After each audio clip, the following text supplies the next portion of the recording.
Bien, esta vez traigo un caso de aplicación de mapeos conformes en resolución de ecuaciones diferenciales, ¿no? Típicas que vemos en aplicaciones de ingeniería, particularmente en transferencia de calor, por el método de conducción.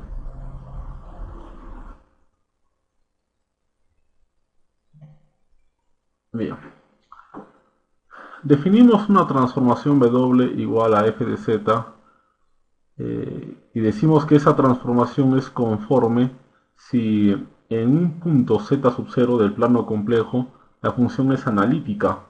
Eso significa que la función puede ser expresada como una serie de potencias convergente.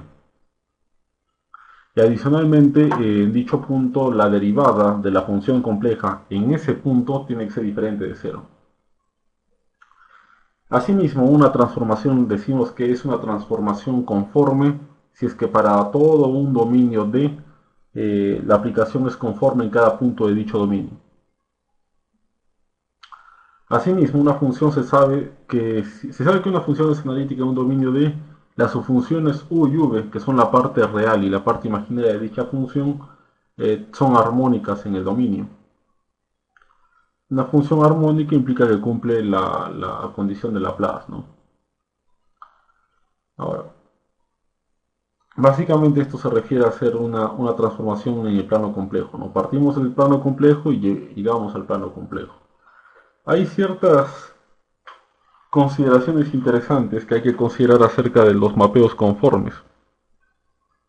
Una de ellas es, por ejemplo, de que si yo tengo dos curvas en el plano complejo XY, C1 y C2, y yo aplico una transformación, una función, que aplique esas curvas en un nuevo plano complejo, UV, la curva C1 se transformará en otra curva, gamma 1, y la curva C2 en la curva gamma 2. Algo interesante es ver que en el punto Z sub 0 el ángulo que forman las direcciones tangentes a ambas curvas se conserva en la transformación conforme. Si era alfa el ángulo que formaban las tangentes en el plano original, va a seguir siendo alfa luego de sufrir la transformación.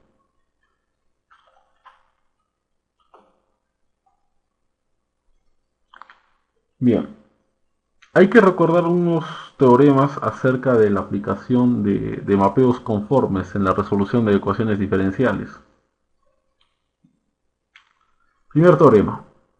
Si W, que es la transformación, aplica un dominio D sub Z definido en Z, que es el plano complejo de partida, ese dominio lo va a transformar en un dominio D sub W, en el nuevo plano complejo UV.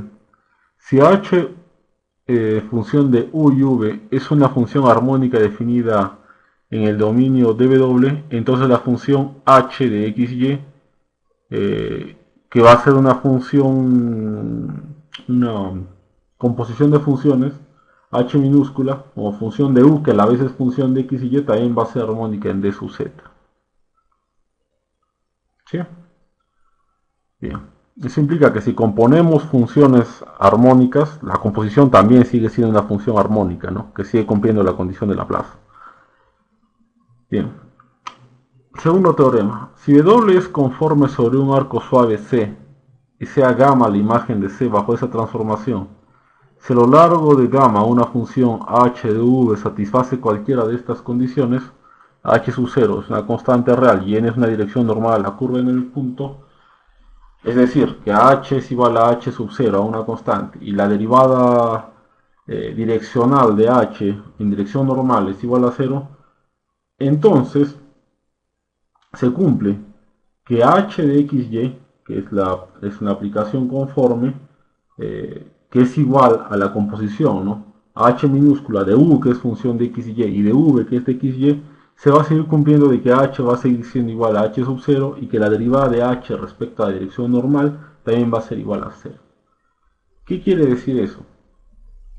Que si yo, por ejemplo, asocio un valor a la curva C1, un valor determinado, no sé, de alguna función, un valor determinado h sub 0, luego de sufrir la transformación conforme, la curva C1 se transforma en gamma 1, esa gamma 1 va a seguir siendo asociada al mismo valor de h sub 0.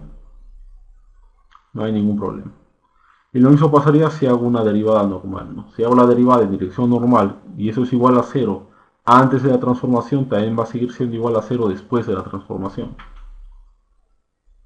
Entonces, eso es un parámetro importante, ¿no? Se va a conservar los valores asociados a las curvas como las derivadas en dirección normal asociadas a las curvas luego de sufrir la transformación.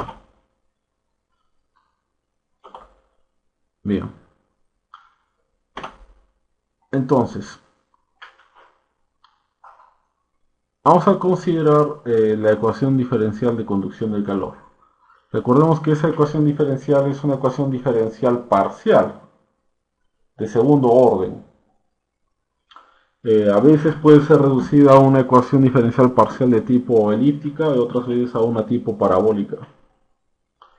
¿Qué nos dice la ecuación? Nos dice Q punto, que viene a ser la generación de calor en el interior del cuerpo a analizar, más la conducción de calor, K, por el laplaciano de la temperatura. Sí, recordamos que el laplaciano es la suma de las segundas derivadas parciales de la temperatura respecto a las coordenadas de posición. Es igual a la densidad del material por el calor específico del material por la derivada parcial de la temperatura respecto del tiempo. Esa es la ecuación diferencial de conducción. Aquí obtenemos una forma explosionada. El laplaciano lo hemos desarrollado, ¿no? Como la suma de las segundas derivadas parciales de la temperatura. Bien, vamos a asumir ciertas condiciones, ¿no? La primera es la condición de estabilidad. Recordemos que en los problemas de física de transferencia de calor siempre se habla de estabilidad y de uniformidad. La estabilidad nos dice que en un determinado punto las propiedades o el estado termodinámico del cuerpo no debe cambiar en el tiempo, debe ser constante. Y la uniformidad nos dice que en un determinado instante, a través de una determinada superficie, la propiedad debe ser la misma, no debe cambiar. Pocas palabras, la estabilidad te habla de la constancia en el tiempo y la uniformidad de la constancia en la posición. Bien. Si asumimos de que el régimen es estable, estacionario, la derivada parcial de la temperatura respecto del tiempo va a ser igual a cero. ¿Sí? La temperatura no va a cambiar en el tiempo. Asimismo voy a asumir de que no hay generación propia de calor dentro del cuerpo. ¿Cuándo va a haber generación de calor? Cuando tengamos, por ejemplo, cuerpos que por efecto Joule produzcan calor, ¿no? Con una corriente eléctrica lo atraviesa. Un caso típico. Bien, entonces no estamos asumiendo ese caso. Y también vamos a suponer de que el cuerpo sufre una distribución de temperaturas bidimensional, ¿no? Solamente se puede asumir cuando la tercera dimensión, la dirección Z, es bastante grande comparada con las otras dos dimensiones. Entonces, solo estamos considerando que la temperatura varía en X y en Y, más no en Z, caso bidimensional. Al hacer todas estas consideraciones, la ecuación de conducción queda reducida a la siguiente. Segunda derivada de temperatura respecto de X más la segunda derivada parcial de la temperatura respecto de Y es igual a 0. En pocas palabras, tenemos la ecuación de Laplace. Y es la ecuación que vamos a resolver. Justamente recordemos de que las funciones armónicas justamente cumplen la condición de Laplace, la que estamos viendo, ¿no? Y si es una función armónica, podemos trabajar con mapeos conformes, ¿no? Muy bien. Ahora, vamos a establecer también las condiciones de contorno. Generalmente los problemas de transferencia de calor más simples, tenemos de que las condiciones de contorno son o bien condiciones de tipo Dirichlet o de Newman. Unas en las cuales tenemos un dominio rectangular, pues tenemos una frontera rectangular, ¿no? En la que cada uno de los bordes está a una temperatura determinada, en el caso de Dirichlet, o cada uno de los bordes tiene una transferencia de calor determinada, en el caso de Newman.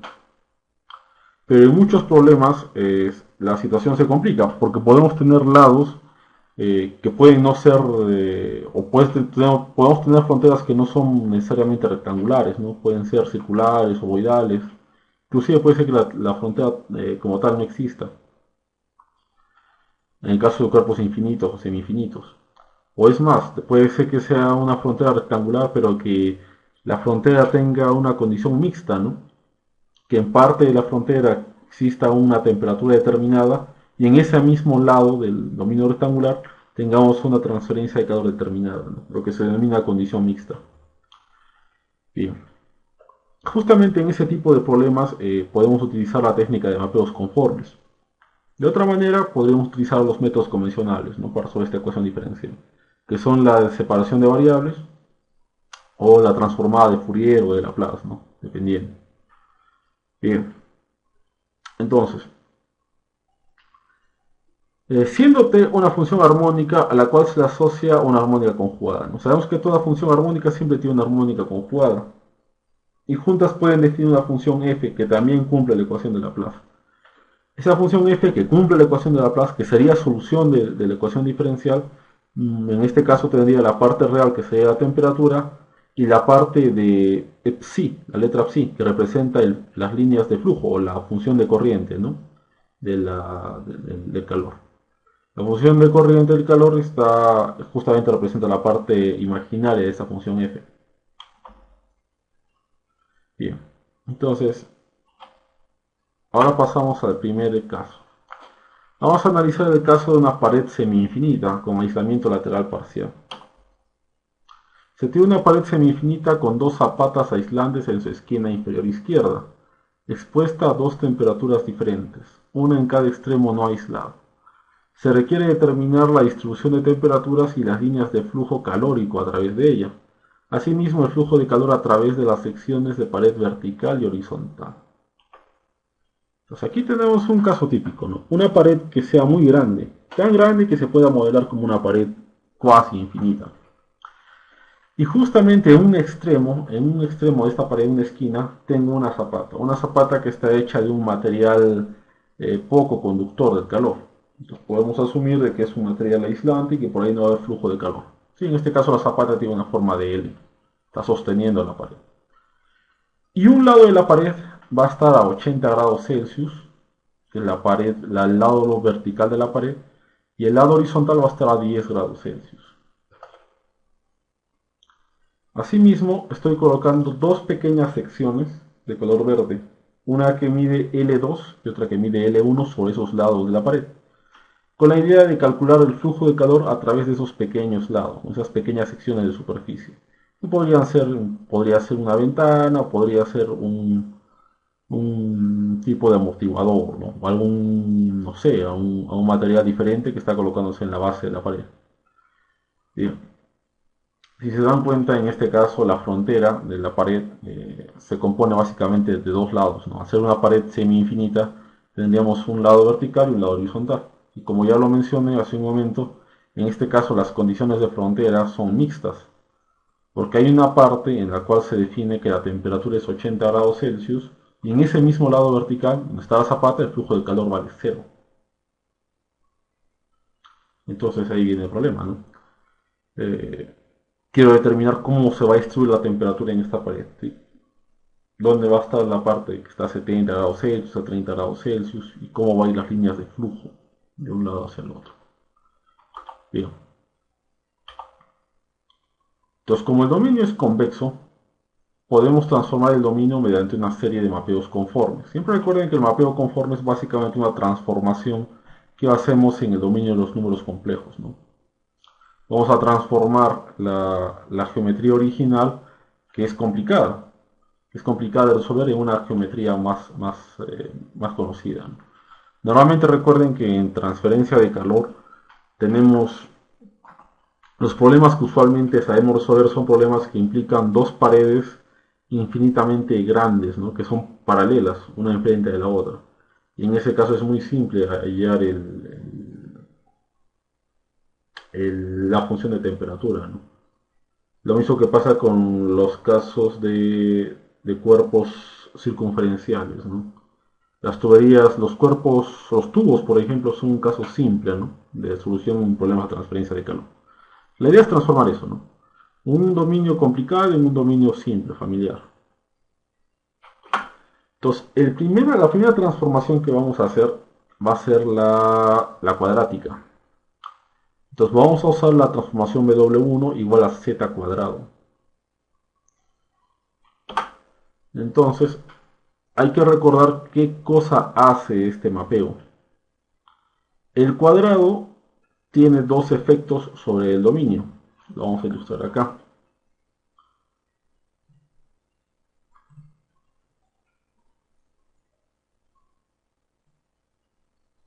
Sabemos que todo número complejo se puede representar como un vector, ¿no? Recordemos siempre, X representa la parte real del número complejo y Y la parte imaginaria. Ese número complejo va a tener un ángulo, θ, y el tamaño de ese vector asociado al número complejo va a ser R, que es la norma del número complejo. Sabemos también que todo número complejo, z, puede ser expresado como su módulo por el exponencial elevado a θ por i. ¿Sí?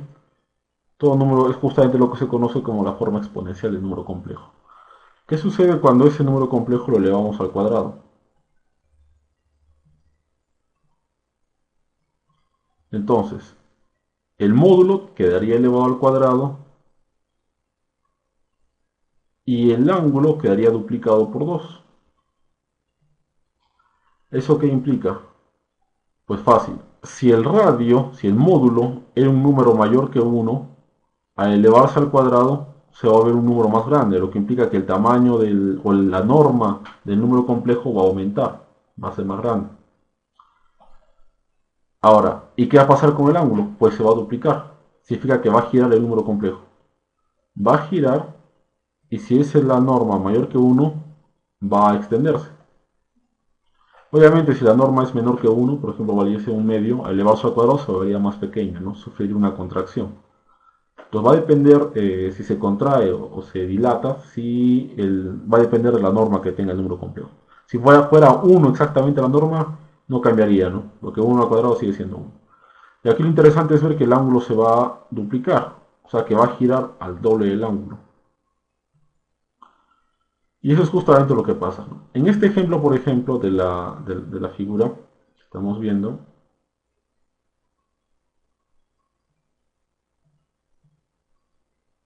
tenemos un dominio que es una sección circular.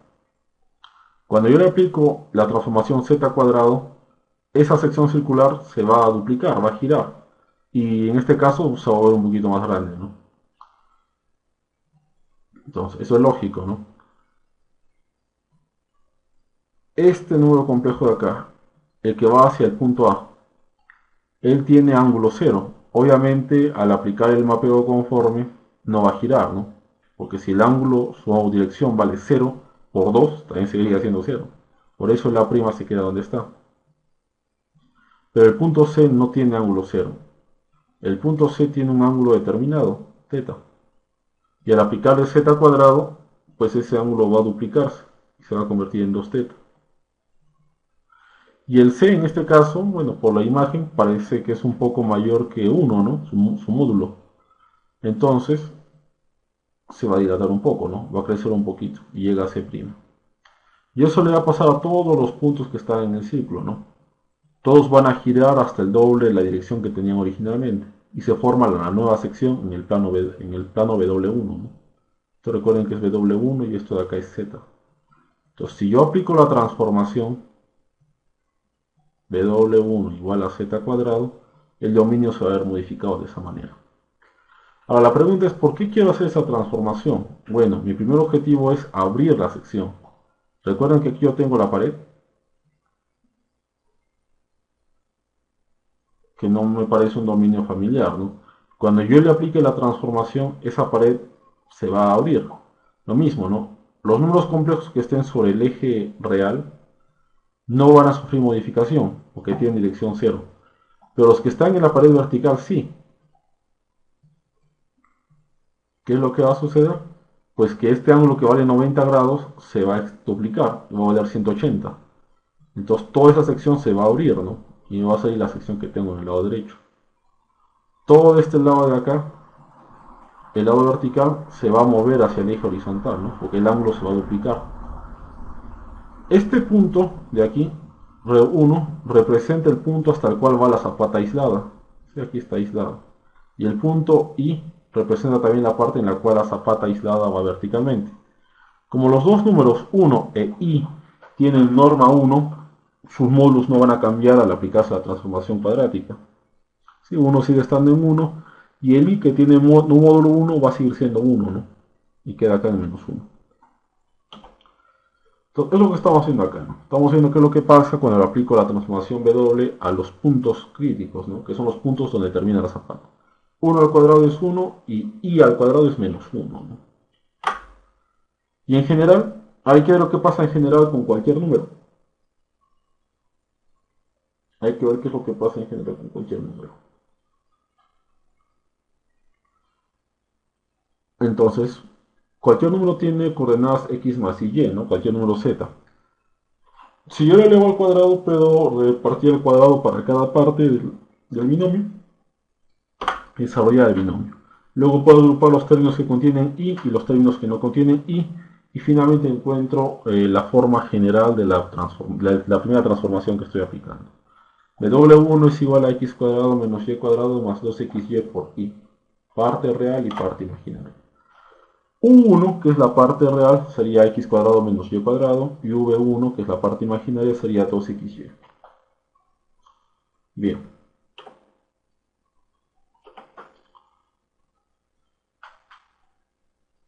Bien. Ahora exploremos la segunda transformación. Entonces, la segunda transformación es una transformación asociada al seno.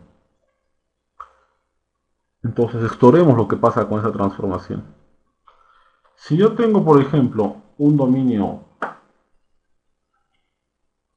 rectangular semi-infinito,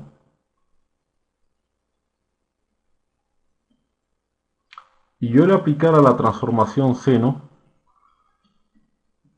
ese dominio se va a aplicar sobre el semiplano superior. Pi medios, si fuera seno de pi medios, el seno de pi medios terminaría en 1, ¿no? Seno de 90. Y seno de menos pi medios acabaría en menos 1. Lo mismo que los puntos que están sobre esta recta, la recta derecha, esos puntos se van a aplicar sobre la semirrecta, ¿no? Que corresponde a la parte positiva de los números de la parte real, ¿no? Ahí se va a aplicar. De igual manera, la parte que va de D a E y de hecho hacia el infinito se va a aplicar sobre el semieje izquierdo real. Muy bien. Ahora, pero hay un problema. Yo no quiero en sí ir de izquierda a derecha, porque yo ya tengo la parte derecha de la transformación, ¿no? Recordemos que en la anterior transformación obtuve un semiplano superior, ¿no? Entonces lo que yo quiero realmente es ir del semiplano superior hacia ese dominio rectangular. Obviamente, si para ir de izquierda a derecha usaba seno de z, para ir de derecha a izquierda tendré que usar la inversa. Y la inversa del seno va a ser el arco seno. Pero esto recuerden que es W1. Entonces, el arco seno de W1 va a ser igual a W2. O lo mismo que decir, el seno de W2 es igual a W1, ¿no? Esa es la relación entre los dos mapeos, el segundo y el primero. Bien. Entonces bueno, ahora la clave está en encontrar una relación entre curvas. ¿Por qué me interesaba llegar a este dominio, al dominio izquierdo de ese rectángulo? Porque ese dominio sí puede ser resuelto fácilmente, ¿no? Eso de hecho en ingeniería lo vemos bastante, ¿no? Cuando analizamos transferencia de calor. Si tenemos dos placas infinitas, paralelas, y cada una está a cierta temperatura, es fácil obtener ¿qué cosa? La distribución de temperaturas, ¿no? La distribución de temperaturas también va a ser, o las líneas isotérmicas van a ser también líneas verticales. Si esto, por ejemplo, valiese 80 y este valiese 10, las líneas verticales van a ir de 80 a 10 de forma gradual, ¿no? 70, 60, 40, 20, 10, ¿no? Y las líneas de flujo, de hecho, van a ser transversales, ¿no? Las isotermas van a ser verticales y las líneas de corriente o de flujo van a ser horizontales. Entonces, ese es un dominio fácil de obtener. Pero la pregunta es, estas líneas verticales isotérmicas que yo tengo en el lado izquierdo, ¿qué cosa era en el semiplano? ¿Cómo se observaba en el semiplano? ¿Qué cosa era antes de sufrir la transformación? Entonces habría que encontrar esa relación, ¿no? Recordemos también que por los primeros teoremas que expuse en esta presentación, sabíamos de que si a esta línea yo le asociaba t, que era una función armónica, esa línea al transformarse o al destransformarse, ¿no?, a su versión original, seguía estando asociada a la misma función armónica t. ¿Sí? Es una gran ventaja utilizar justamente ese teorema, ¿no? Los valores que te da la función armónica en un plano se conservan también en el otro plano al aplicar la transformación, ¿no? Solo porque es armónico. Ahora, hay que hacer justamente eso, encontrar qué cosa eran esas curvas verticales en el plano anterior. Para eso hacemos este desarrollo. Sabemos de que el seno puede expresarse en esa forma de exponenciales, ¿no? Si no recuerdan cómo se llega a esa forma, hagamos un pequeño repaso, ¿no? Recordemos la identidad de Euler. E elevado a la teta por i es igual al coseno de teta más i veces el seno de teta. Y a la misma vez, por la identidad de Euler, e a la menos teta i va a ser igual a... Sería coseno de menos teta, pero recordemos de que el coseno es una función par. Por lo tanto, el coseno de menos teta es igual al coseno de teta. Y veces sería seno de menos teta. Pero recuerden que al ser una función impar, ese menos que está dentro puede salir afuera sin ningún problema. Entonces, menos seno de teta. Ya está.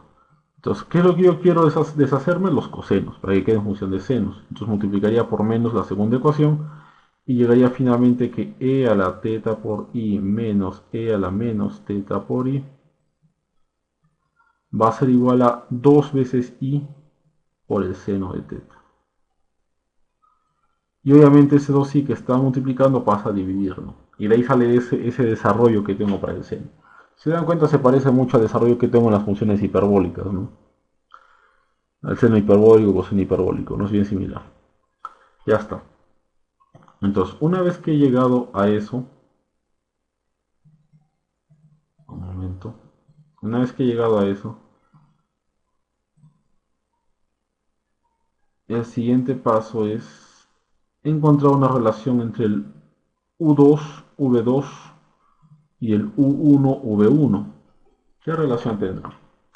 Entonces desarrollamos W2. W2 tiene una parte real y una parte imaginaria, ¿no? U2 es la parte real y V2 es la parte imaginaria.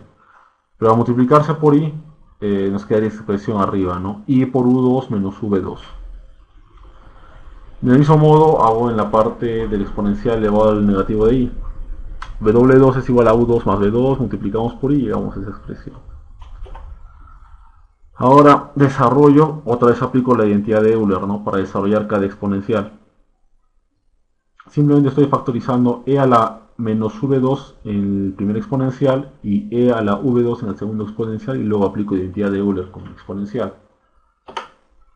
Una vez hecho eso, separo los términos que contienen las partes reales y las partes imaginarias y llego a esa expresión.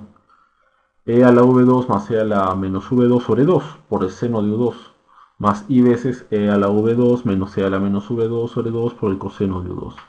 Si se acuerdan, e a la V2 más e a la menos V2 sobre 2, eso es una identidad conocida, que es justamente el coseno hiperbólico.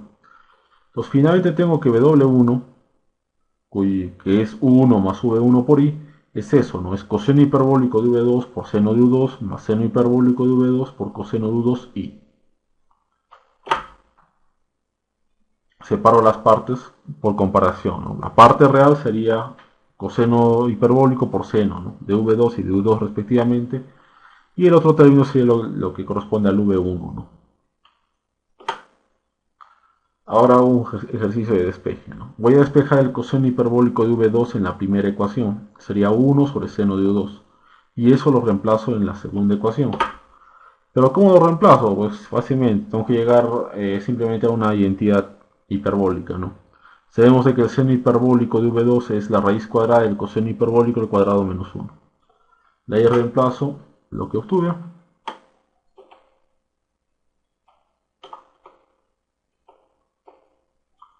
Hago un despeje, elevo cuadrados y llego finalmente a esta ecuación, ¿no? Esa ecuación es muy importante porque si se dan cuenta está relacionando los valores de la segunda transformación, ok, de la primera transformación, ¿no? Que son 1, V1, los relaciona con un valor de la segunda transformación, que es el U2.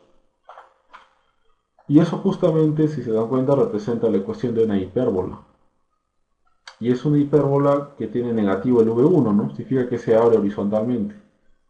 ¿Qué más se puede deducir de la ecuación de esa hipérbola? Bueno, se puede decir que la distancia focal vale 1, ¿no? Y que siempre va a valer 1, va a ser una constante. Independientemente del valor de U2, la distancia focal siempre va a ser 1. Recuerden que esa distancia focal va a ser la suma de los cuadrados, ¿no? Que es la suma realmente de los semiejes, ¿no? Del semieje transverso y del semieje longitudinal. Bien. Y claro, y el centro va a ser el 0, 0, no va a ser el origen de coordenadas. Entonces, eso es justamente lo que yo quería. Porque yo sé que a cada curva en W2, a cada línea vertical le va a corresponder una temperatura, ¿no? Por lo que ya expusimos hace un momento, ¿no?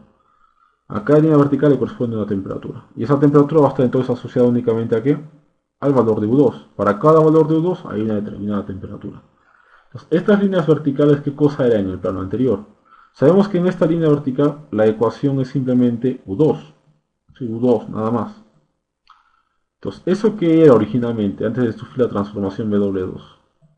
Entonces, ese U2 originalmente era una hipérbola. Y esa hipérbola se abría horizontalmente, como lo dijimos, y tenía justamente su centro en 0. Y el foco siempre iba a estar en 1 y en menos 1. Ya está, ya está. Bien, eso sería entonces. Eso serían hipérbolas. Ahora, algo importante sería saber encontrar una relación, ¿no? Entre el U2, V2 y el U1, V1. A ver.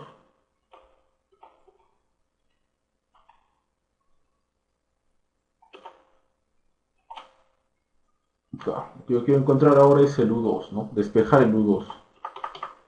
Pero despejar el U2 parece algo complicado, ¿no? ¿Cómo la despejo U2 de la ecuación de la hipérbola? Habría varias formas de hacerlo, ¿no? Una sería sustituyendo seno cuadrado por coseno cuadrado, ¿no? Luego desarrollar la ecuación heterogénea, elevar cuadrados, agrupar términos, factorizar nuevamente y de ahí saldría el valor de U2. Es un proceso un poco largo. Otra forma sería usar una propiedad interesante que tienen las hipérbolas, ¿no? Bien, entonces hay que utilizar algunas propiedades de las hipérbolas para deducir cuál es U2, la función U2 en función justamente de las variables U1 y V1. Entonces, ¿qué propiedad de las hipérbolas voy a utilizar? Una muy sencilla. A ver. Se tiene que para un punto de una hipérbola, este punto digamos, el punto P, las distancias hacia sus focos respectivos, voy a marcar aquí la hipérbola, esta es la hipérbola que estoy analizando, recordemos que la hipérbola tiene siempre dos partes, ¿no? Entonces, esta es la hipérbola que estoy analizando. Obviamente solo es la parte superior de la hipérbola, ¿no? La que me interesa, la que está justo en el semiplano. Bien, entonces la distancia hacia los focos, hacia el foco que se encuentre en menos 1 y hacia el foco que esté en 1, La diferencia de ambas distancias siempre es 2 veces la distancia entre los vértices de dicha hipérbola. Ahora, la distancia entre los vértices es justamente el valor de seno de U2. ¿Sí? Recordemos que el eje longitudinal es justamente lo que se encuentra debajo de la variable positiva de la ecuación de la hipérbola, o sea, debajo de U1 en este caso. Entonces, el semieje valdría seno de U2. Aquí lo tengo. Seno de U2. Entonces significa que la distancia hacia el vértice va a ser seno de U2. La distancia del centro al vértice va a ser seno de U2. Pero como yo quiero la distancia total, sería 2 veces el seno de U2. Entonces, ¿eso qué significa? Que la diferencia de las distancias a los focos de 1 menos de 2 siempre va a ser 2 veces el seno de U2. Muy bien. Ahora, ¿para qué estoy haciendo eso? Para hallar justamente el valor de U2. U2 es la clave del problema. Porque U2, o más bien dicho, la función de temperatura va a depender únicamente de U2. Si yo lo veo en este plano de aquí, en el plano W2. ¿Sí? Para cada valor de U2 le corresponde una temperatura. Bien. Y también hay que mencionar que la distancia focal es 1, ¿no?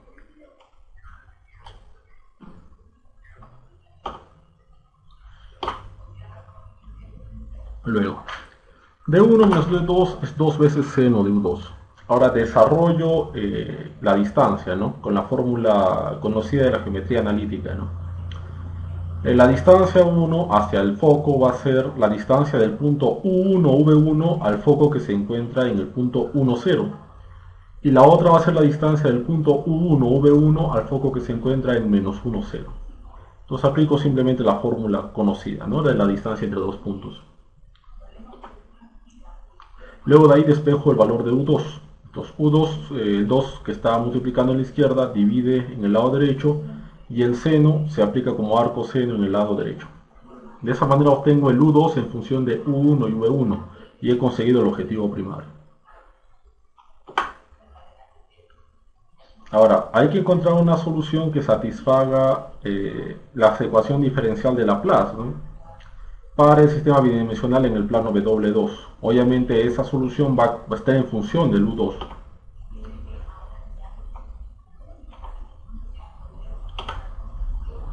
Bueno, estoy haciendo un paso previo que es reemplazar el valor de U1 y V1, ¿no? En función de X y Y. Recordemos que U1 y V1 fueron encontrados a partir del primer mapeo que hicimos, ¿no? El mapeo que aplicaba, el mapeo W, ¿no? Que aplicaba los puntos Z en W1. Entonces, solamente estoy haciendo ese cambio de variable, ¿no?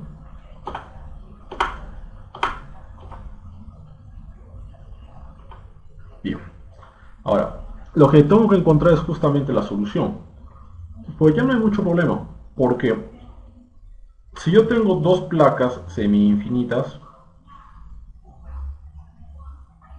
yo sé que aquí el gradiente de temperatura va a ser lineal y puedo aplicar la fórmula sencilla de transferencia de calor, que probablemente muchos la conocen, ¿no? La fórmula clásica de conducción, que es conductividad térmica por el área por el gradiente de temperatura o la variación de temperatura entre el espacio, la distancia entre las placas, ¿no?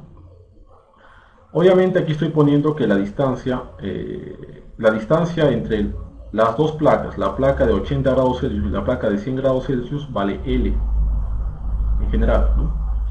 Entonces delta de T entre L por K por A. Esa sería justamente la transferencia de calor entre ambas placas. ¿Sí? Puedo aplicar eso porque es una placa semi-infinita, ¿no? Y ustedes dirán, pues ¿y no afecta nada que tenga aquí una superficie aislada? Pues la verdad es que no, ¿no? El resultado también podría extenderse a placas que fueran infinitas, ¿no? Si las placas fueran infinitas, por simetría, siempre tendría una superficie adiabática en el centro de la geometría, ¿sí? En la cual no podría, por simetría, ¿no? No podría pasar calor a través de esa placa. Yo solamente estoy analizando la parte superior de esa geometría que coincide con ese rectángulo. Entonces, no hay problema, puedo seguir aplicando la misma fórmula. Ahora, recordemos que como estamos en un problema de flujo estado estable, lo que va de la pared de 80 a la pared de 10 grados Celsius es lo mismo que lo que va de la pared de 80 a una pared intermedia que esté a una temperatura desconocida T. ¿Qué significa eso? Que yo puedo aplicar la ecuación del calor para hallar el calor entre 80 y 10 y también entre 80 y T. O lo mismo entre T2 y T y entre T2 y T1. Por conservación de la energía, es decir, y por estar asumiendo condiciones de estabilidad, el flujo de calor tiene que ser el mismo. Entonces de aquí sale esta ecuación de aquí. Esto representa el flujo total, el flujo que va de lado a lado de la placa, y esto a una placa intermedia. Obviamente la distancia va a ser diferente, ¿no? Porque la distancia va a ser el valor que tengo aquí, que es U2, que es la distancia, restada de L medios, ¿no? Porque recordemos que la mitad de la placa va a ser L medios en distancia. Entonces, L medios menos la posición U2 te bota justamente la distancia, ¿no? Entonces tendría delta de T sobre esa distancia justamente. Bien.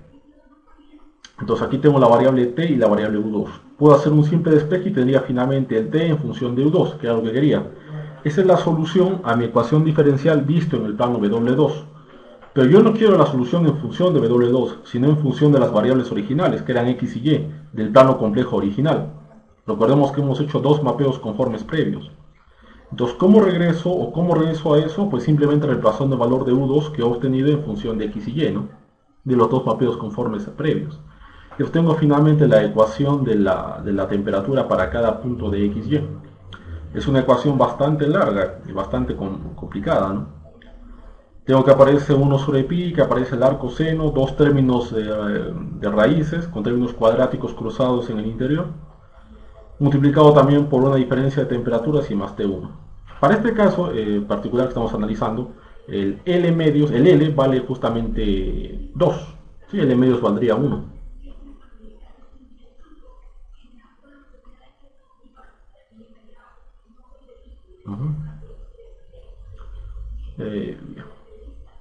Bueno, estoy equivocado, disculpe. En este caso la distancia sería pi, ¿sí? La distancia entre placas en el plano W2, la distancia entre las placas T2 que están a T2 y a T1 vale pi, ¿no? Y la mitad sería pi medios. Entonces L medios sería igual a pi medios, ¿no? Y L sería igual a pi. Con las ecuaciones de Cauchy-Riemann es posible encontrar una armónica conjugada. En este caso, la armónica conjugada corresponde a las líneas adiabáticas, ¿no? O líneas de flujo, que son armónicas a las líneas isotérmicas. Entonces tenemos dos condiciones de Cauchy, ¿no? La derivada parcial de t respecto de u2 tiene que ser igual a la derivada parcial de psi respecto de v2. Psi, recuerden que es la línea de corriente o línea adiabática, ¿no? Y también la derivada parcial de temperatura respecto de V2 es igual a menos la derivada parcial de psi, la función corriente, respecto de U2. Bien. Ahora simplemente reemplazo, ¿no? Como yo ya tengo la función t en función de U2, la puedo derivar. Obviamente el U2 desaparece al ser derivado. Y te quedaría únicamente T2 menos T1 sobre L. Entonces puedo pasar el diferencial de V2 y luego integrar, ¿no? Al integrarse me quedaría T2 menos T1 sobre L por V2 más una función que no conozco de U2. Luego puedo aplicar la otra condición, ¿no? Derivo respecto a la otra variable y podría obtener que la función o la derivada de la función U2 es igual a 0, lo que implica que f es una constante. Y por simplicidad le puedo asociar 0 a esa constante. Y luego tengo otra vez las condiciones, o coloco otra vez el valor de la parte real y la parte imaginaria de la variable compleja W1, ¿no? Que resulta del primer mapeo, del segundo mapeo conforme.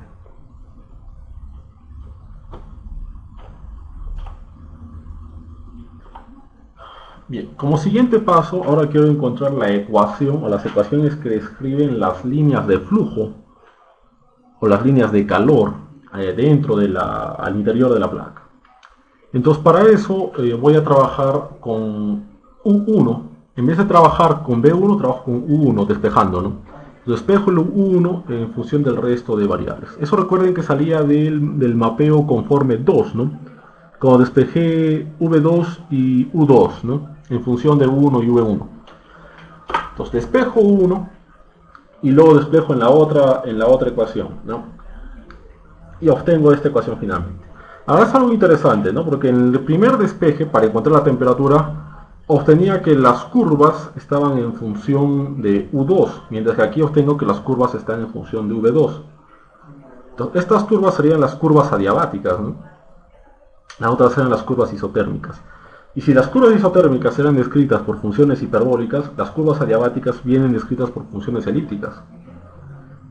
Y recordemos que lo que está abajo de cada uno de los términos cuadráticos, me refiero al coseno hiperbólico cuadrático de V2 y al seno hiperbólico cuadrático de V2, representan los semiejes mayor y menor de esa elipse.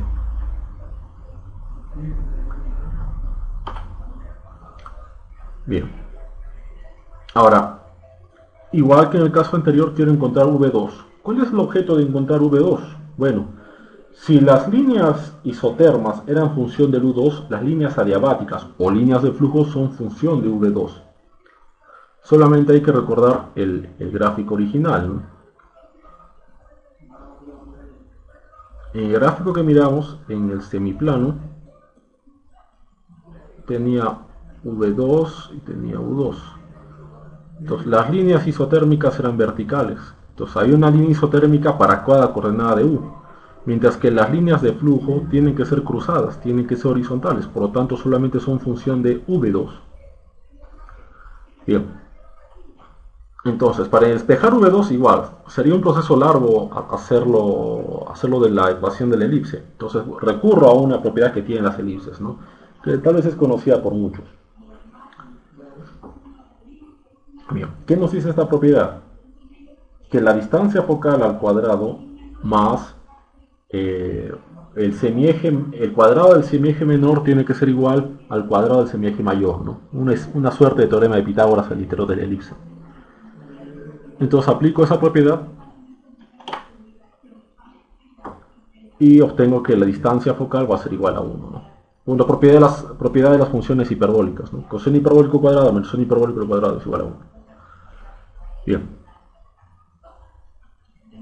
Luego, la suma de las distancias, que es, me refiero a la distancia de cualquier punto sobre la elipse, la suma de distancias de cualquier punto de elipse a cada uno de los focos es siempre una constante. Y eso va a ser igual a 2 veces, o va a ser igual al doble del semieje, ¿no? El semieje mayor. Entonces, como en el caso anterior, simplemente reemplazo el valor de la distancia hacia el foco. Recuerden que aquí tenemos un foco en menos 1 y otro foco en 1, porque recuerden que el centro de la elipse vale 0, 0. Y finalmente, haciendo un despejo, obtengo V2. V2 va a ser el arco coseno hiperbólico de toda esa función. Una función nuevamente que tiene raíz de términos cuadráticos, ¿no? Y obviamente, como quiero encontrarlo en función de x y y, reemplazo V1 y V1 del primer mapeo conforme en función de x y y.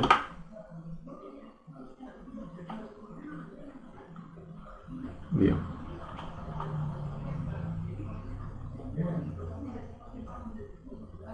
Ahora, tengo que encontrar el flujo de calor. Entonces, el flujo de calor a través de una sección lo calculo con una integral de superficie, ¿no?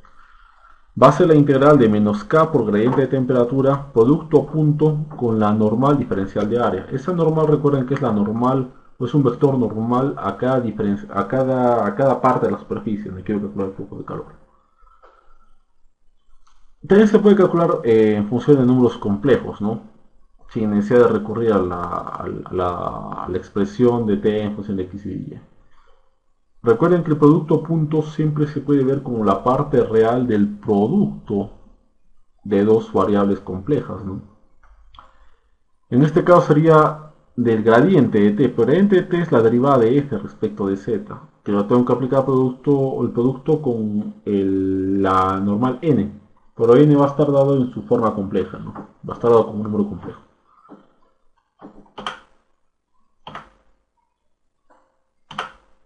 Muy bien. Entonces finalmente tengo que hacer eso, ¿no? Esa integración. Yo lo he hecho con la primera forma, ¿no? Aplicando simplemente una integral de superficie. Entonces, por ejemplo, ahí me está pidiendo encontrar el flujo en la primera sección. en una pequeña lámina de la pared vertical. Entonces, en esa pequeña lámina de la pared vertical, la dirección normal de los vectores va a estar yendo hacia la derecha. Por lo tanto, su vector normal sería 0.1, ¿no? No, 1.0 que digo. Y para los que van aquí, los que transfieren una pequeña sección de la pared horizontal tendrán o bien una dirección negativa o bien una dirección positiva, ¿no? Dependiendo hacia dónde va el flujo. En este caso le estoy poniendo yo que vale 1,0, ¿no? Va hacia arriba. ¿Sí? Es la dirección de la sección rumal. Aquí tengo una pequeña forma de la... Bueno, aquí tengo la forma que tendrían las líneas isotermas y las líneas de flujo, ¿no? A través de la pared. Ahorita lo vamos a ver con más detalle.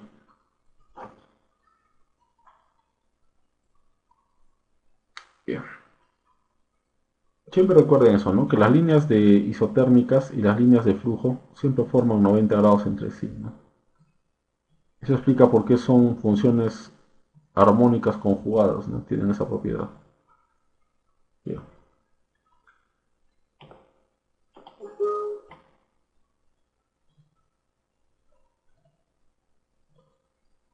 Bien.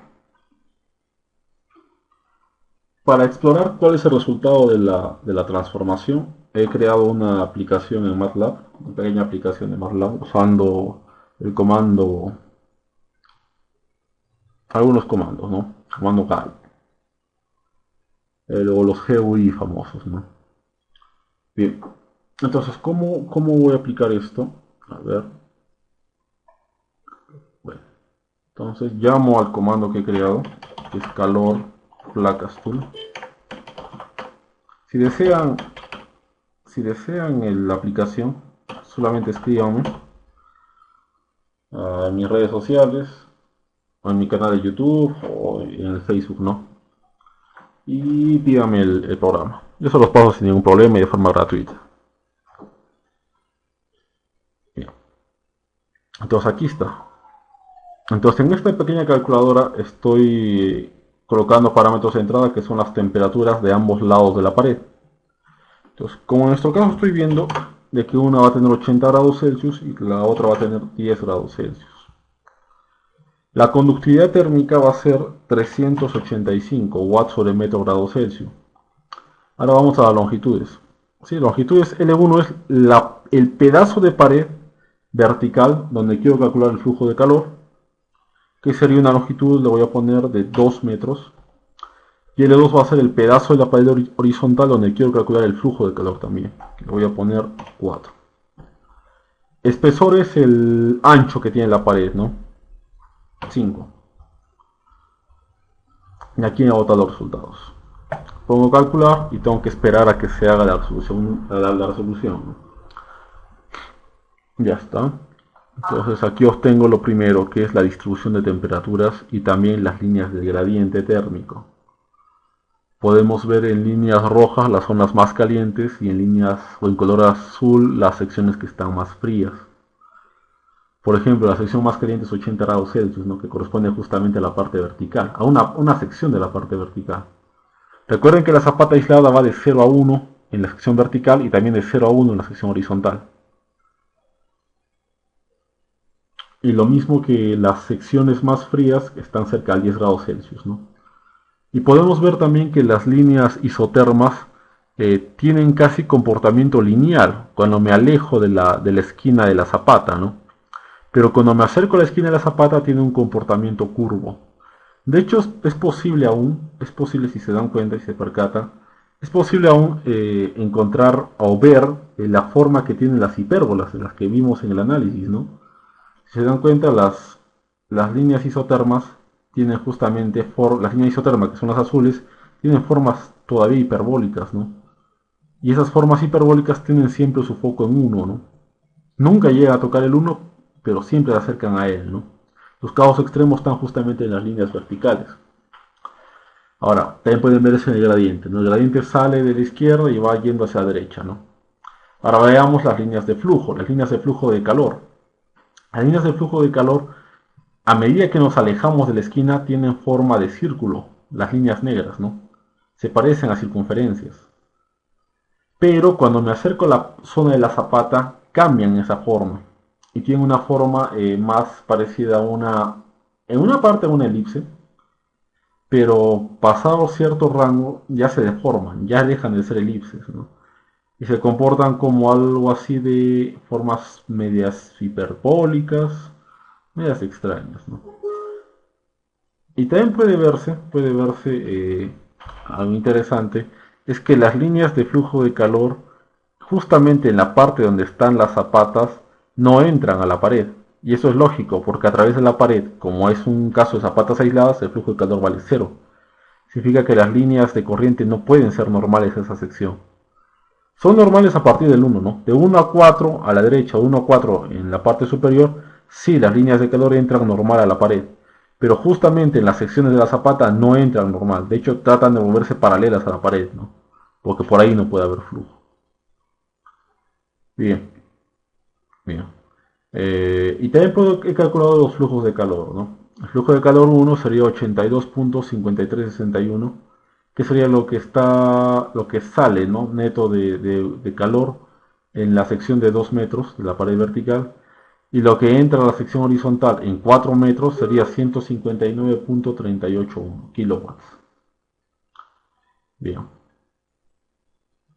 Puedo jugar también con otras distribuciones, ¿no? Por ejemplo, podría poner que en la pared vertical 1 tener una distribución de 200 grados Celsius y en la pared T2 tener una distribución de 150 grados Celsius, una conductividad de 200, L1 2 y L2 1 y espesor de 5.